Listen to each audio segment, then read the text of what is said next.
Apirilaren 16an hasita 6 astetan zehar, Irungo 27 ostalaritza establezimenduk pintxoaren bidearen 6. edizioan parte hartuko dute.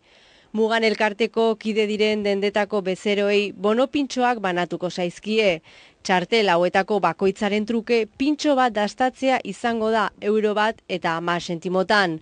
Jendeari informazioa zabalago eskaini aldera, Muganek liburuska bat prestatu du. Parte hartzen duten establezimenduen zerrenda dakarrena, baita pintxoen inguruko informazioa eta errezetak ere.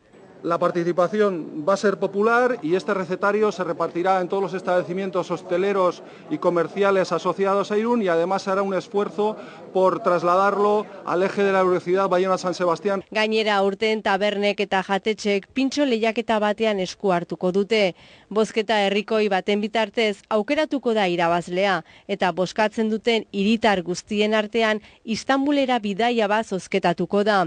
Bestalde Irungo udalak horrelako ekimenak babesten ditu, hiri osoarentzat onuragarriak direla uste baitu. No solo el comercio es motor, sino que la hostelería va a ser motor para que muchas personas vengan a Irún y aprovechando que van a hacer esta ruta del pincho, se queden el resto del día y puedan comprobar, puedan entrar y puedan comprar en definitiva en el resto del comercio de la ciudad. Iaz ekimen honi esker 77.000 pintxo saldu ziren.